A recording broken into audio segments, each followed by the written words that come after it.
कुंडलेश्वरस्वामी नमः जानवाहनादियायामि ध्यानम् कुंडलीकृतकुंडलेश्वर कुंडलं बृहवाहनं नादिमुनीश्वरस्तुदा वैभवं भुवनेश्वरं धकान्धकमादृतामरपादपं मदनान्धकं चन्द्रशेखरमाश्रये मम किङ्करस्पदवैह्यम श्री भारतीकुण्डेश्वर स्वामी ध्यायामि आवाहयामि आवाहन्दर्पयामि पावयोः पाठ्यं दर्पयामि स्तयोः अर्घ्यं दर्पयामि मुखाचमनं दर्पयामि शिरसस्नापयामि स्नानं दर्पयामि स्नानानन्तरं शुद्धाचमनं दर्पयामि ॐ नमः भगवते ध्याय ॐ नमस्ते द्रवण्यवरमे नमः नमस्ते शरणे वाहुज्यास्यविदमः शिवं भगवते नमः दिवाजरव्यायादोदयानोदमयः यादेर्धश्वादनोरहोरापाप्रकाशिनी तया नस्तर्वाहन्तमया गृहिन्दाभिजागशीः यामिषङ्गिरिसाक्षावधामतिधानः सर्वमिज्जगदेक्ष्मं अद्योजितवक्ता प्रथमो दैवाभिषेकहि कुच्चसर्वान् जम्बं सर्वाः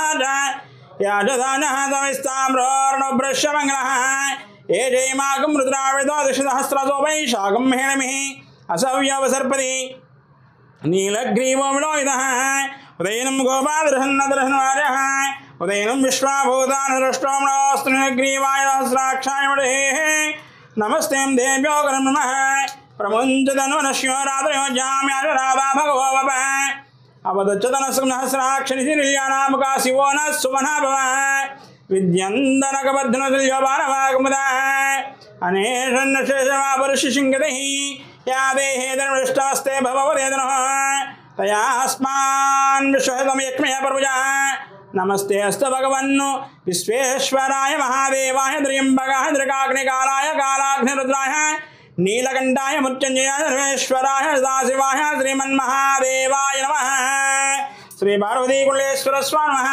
सहनावतु सहनो भुनक्तु सह वीर्यं करवावहै तेजस्विनावधीतमस्तमाविद्विषावहै ओम शांति शांति शांति सहनावतु सहनो भुनक्तु सह वीर्यं करवावहै तेजस्विनावधीतमस्तमाविद्विषावहै ओम शांति शांति शांति सहनावतु सहनो भुनक्तु सह वीर्यं करवावहै तेजस्विनावधीतमस्तमाविद्विषावहै ओम शांति शांति शांति शांतिरस्तु पुष्टिरस्तु बुद्धिरस्तु आयुष्यमस्तु आरोग्यमस्तु शत्रुनाशनादि विदादि काम्यादि शांतिका पुष्टिका मेधाका प्रज्ञाकाम आयुष्यकाम आरोग्यकाम अन्नाद्धकामो वा पार्वतीकुण्डेश्वर स्वामी नमः शुद्धोदक बलोदक स्नानं समर्पयामि स्नानानन्तरं शुद्ध आचमनं समर्पयामि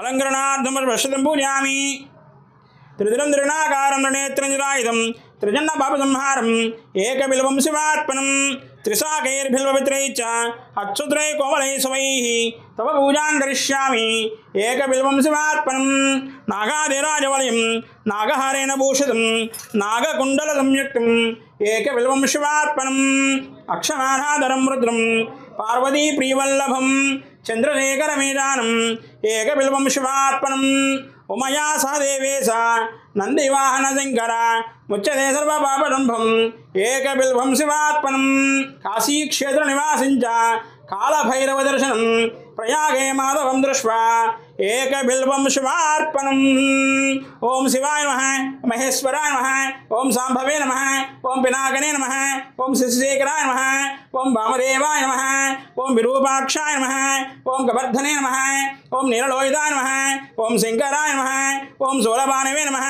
ओम खड्वांगने नमः ओम शिवेष्टाय नमः ओम अंबिकानाथाय नमः श्री पार्वतीकुण्डेश्वर स्वामी नमः नानाविध परिमलपत्र पुष्पाक्षतं पूजयामि भलाय नमः दुर्माग्रावयामि फलप्रमदनाय नमः कुण्डलेश्वर स्वामी ఈ గ్రామం పేరు కుండలేశ్వరము ఇక్కడ ప్రవహించే నది పేరు వృద్ధగోతిమి గోదావరి ఈ గోదావరికి సముద్రుడు ఎదురొచ్చి రెండు కుండలాల బహుమతిగా ఇచ్చాడు కుండలం అనగా చూపెట్టిన పోగని ఇస్తే గోదావరి సముద్రం నాదా నాకు బహుమతిగా రెండు కుండలాలు ఇచ్చారు మీరు పెట్టుకోమని నేను పెట్టుకోవడం కాదు మన ఇద్దరము కలిసిన ప్రాంతము మన ఇద్దరి జ్ఞాపకార్థం లోక కళ్యాణార్థమై మానవులు పూజ చేసుకోవడం కోసం ఒక కుండలాన్ని నది ఒడ్డున చూడండి లింగం ఎలా ఉందో చాలా దేవాలయ లింగాలు గుండ్రంగా ఉంటాయి లింగం చూడండి ఈ పక్క పల్లంగా ఉండే ఎత్తుగా ఉంది ఇది రింగ్ అనమాట చూపెట్టి రింగు పోగు కుండలము కుండలేశ్వరుడు ఒక కుండలా నది ఒడిన రెండవ కుండలా నదీ గర్భంలో ప్రతిష్ఠ చేయమని కోరిందిట గోదావరి వృద్ధ గౌతమిని. ఆయన ఆ విధంగా ఒకటి మానవుల కోసం పెట్టిన ప్రతిష్ఠ చేసి రెండవ దేవతల కోసం నదీ గర్భంలో ప్రతిష్ఠ చేసిన తర్వాత ఆ నదిలో స్నానం చేశాడు ఆయన. ఎవరంటే వృద్ధ గౌతముడు. స్నానం చేయక వృద్ధాప్యం పోయి యవ్వనం వలస వచ్చింది. ఈ క్షేత్ర మహత్యం ఏంటి అంటే వృద్ధులు కూడా ముసలివాళ్ళు కూడా ఈ క్షేత్రంలో స్నానం చేయడం వల్ల యవ్వనం వలస వస్తుంది అనేది క్షేత్ర మహత్యం. ఇది గౌతమి గ్రంథంలో 103వ అధ్యాయంలో 15వ శ్లోకంలో చెప్పబడుతోంది. అదేవిధంగా బ్రహ్మాండ పురాణం చేస్తోంది. అనంతం కుండలాఫలం అనగా కోటి రెట్టు ఫలితం వస్తుట నదిలో స్నానం చేసి దర్శనం చేసుకుంటే అని బ్రహ్మదేవుడు నారదుడు చెప్పగా నారదుడు వచ్చి నదిలో స్నానం చేసి నదిలో ఉన్న కుండలేశ్వర స్వామి పూజ చేసి మళ్ళా పైకి వచ్చి స్వామి కూడా పూజ చేస్తున్నాడు నారదుడు అని చెప్పి మన బ్రహ్మాండ పురాణం చేస్తుంది. బ్రహ్మాండ పురాణం. అలాగే కాశీ పురాణం చెప్తోంది. విరూపాక్షుండు కుండలేశ్వరుడు కాశీలో ఉన్న విశ్వేశ్వరుడితో సమానమైన వాడు ఈ కుండలేశ్వరుడు కాశీగణం చెప్తోంది. అలాగే భీమగణమైన పురాణం చెప్తోంది. స్నానాదు దర్శనాదు స్నానాదు దానాదు స్నానం చేసి దర్శనం చేసుకున్నా స్నానం చేసిన దానం చేసినా స్పర్శ నీళ్లు జలుకుని దర్శనం చేసుకున్నా కోటి యజ్ఞ పుణ్యమలేదు అనగా 10,000 గోవులు దానం చేసిన ఫలితం వస్తుందని భీమగణమైన పురాణం చెప్తోంది. ఇటువంటి ఫలితం ఏ నదిగానా ఉందా అంటే నెలలాళ్ళు గంగలో స్నానం చేస్తే ఉంటుంది, లేకపోతే 12 సంవత్సరాలకు ఒకసారి వచ్చే పుష్కర స్నానం వల్ల ఉంటుంది. ఇక్కడ ప్రతి నిత్యము కూడా నీళ్లు జల్లుకొని దర్శనం చేసుకున్నా కూడా ఉంది. పుష్కరాల్లో 12 నదులు ఒక చోట కలిస్తే కాబట్టి పుష్కరం అంటారు. ఎక్కడైనా సరే ఏ నదికి ఆ విధంగా వస్తుంది పుష్కరాలు అన్నది. ఒక నది చోట 11 నదులు వచ్చి నదులకు వస్తాయి, 12 నదులు అవుతాయి. అప్పుడు సదాశివుడు త్రిమూర్తులు ముక్కోడు దేవతలు పితృదేవతలు నదులు ఉంటారు. అప్పుడు స్నానం చేసి ఫలితం 10,000 గోవులు దానం చేసిన ఫలితం వస్తుంది. ఇక్కడ ప్రతి నిత్యము ఉందన్నాడు శ్రీనాథ మహాకవి భీమగణలో. ఏ విధంగానూ ఈ ప్రాంతానికి సముద్రుడు ఎదురొచ్చి గోదావరికి 2 కుండాలు బహుమతికి ఇచ్చినప్పుడు అప్పుడు అడిగింది గోదావరి సముద్రం నాథ పంచభూతాలందరూ కూడా సదాశివుడు త్రిమూర్తులు ముక్కోడి దేవతలు పితృదేవతలు నదిలో ఉండాలి, వారితో పాటు కూడా నీ భార్యలందరితో పాటు వచ్చి ఈ ప్రాంతంలో నివసిస్తూ ఉండాలని కోరింది. ఆయన భార్యలు మనకు కనపడే వాళ్ళు 12 మంది, వాటికి పుష్కరాలు వస్తాయి. కనపడని వాళ్ళు 3,50,00,000 జీవనదులు భూ అంతర్భాగంలో జలాశయ రూపంలో ప్రవహిస్తున్నాయని ఋషులు చెప్పే మాట. ఇవన్నీ ఎక్కడెక్కడ ప్రవహించినాన్ని కూడా సముద్రకలుస్తారు. భర్తతో పాటు భార్యలందరూ వచ్చి నదిలో స్నానం చేసి నదిలో ఉన్న కుండలేశ్వర స్వామి అభిషేకం చేసుకుని ఇక్కడి నుంచి వెళ్ళిపోయేటప్పుడు ఇక్కడ పాపాన్ని తనతో పాటు తీసుకుపోతూ ఉంటాడు. అది ప్రాంతంలో నీళ్ళ జల్లుకుని దర్శనం చేసుకున్నా కూడా 10,000 గోవులు దానం చేసింది ఫలితం వస్తుంది.